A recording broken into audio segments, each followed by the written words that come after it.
Hi friends, ಈ video ನೋಡ್ತಾ ಇರೋರೆಲ್ಲರಿಗೂ ನಮಸ್ತೆ. ಈ ವಿಡಿಯೋದಲ್ಲಿ ಕರುನ ಯಾವ ರೀತಿ ಸಾಕಬೇಕು, ಏನೇನೆಲ್ಲ ನಾವು ಕರುಗಳ ಉತ್ತಮ ಬೆಳವಣಿಗೆಗೆ ಕೊಡಬೇಕು ಅನ್ನೋದ್ರ ಬಗ್ಗೆ ತಿಳಿಸ್ಕೊಡ್ತೀನಿ.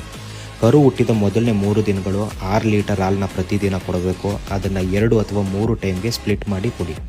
ಕರುವಿಗೆ 2 ವಾರಗಳು ಕಳೆದ ನಂತರ 50 ಗ್ರಾಮ್ ಫೀಡ್ಸ್ನ ಹಾಲಿನ ಜೊತೆ ಮಿಶ್ರಣ ಮಾಡಿ ಕೊಡಬೇಕು.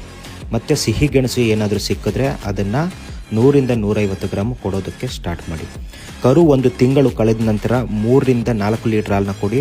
ಹಾಲನ್ನು ಫೀಡಿಂಗ್ ಬಾಟಲಿಂದನೇ ಕೊಡಿ. 120 ಗ್ರಾಮ್ ಫೀಡ್ಸನ್ನು ಹಾಕಿ. ಡಿವಾರ್ಮಿಂಗ್ ಇಂಜೆಕ್ಷನ್ ಅಥವಾ ಲಿಕ್ವಿಡನ್ನು ಕುಡಿಸಿ. ಪ್ರತಿ ತಿಂಗಳಿಗೆ ಒಂದ್ಸಲ ಡಿವಾರ್ಮ್ ಮಾಡಬೇಕು 6 ತಿಂಗಳ ತನಕ.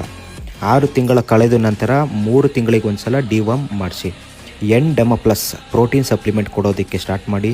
ಇದರಿಂದ ಕರು ಬೆಳವಣಿಗೆ ತುಂಬ ವೇಗವಾಗಿ ಬರುತ್ತೆ, ಇಮ್ಯುನಿಟಿ ಹೆಚ್ಚಾಗುತ್ತೆ, ಉತ್ತಮ ಮೈಕಟ್ಟು ಬರೋದಕ್ಕೆ ಹೆಲ್ಪ್ ಮಾಡುತ್ತೆ, ಮೂಳೆಗಳ ಬೆಳವಣಿಗೆ ಆಗುತ್ತೆ, ಕರುಗಳ ಹೊಟ್ಟೆ ದಪ್ಪದಾಗಿ ಕಾಲುಗಳು ಸಣ್ಣದಾಗಿ ಇರೋದನ್ನ ಕಂಪ್ಲೀಟ್ ತಪ್ಪಿಸುತ್ತೆ, ಕೂದಲು ಬಹಳ ನುಣುಪಾಗಿ ಬರುತ್ತೆ.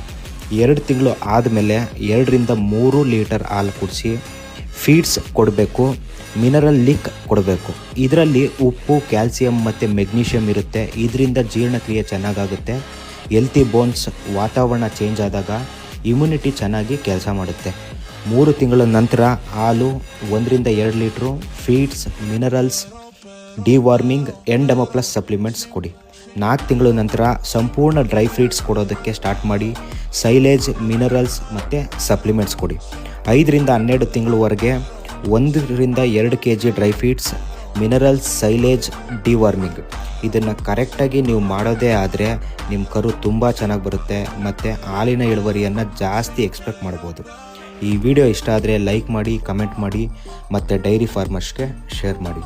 Thank you friends.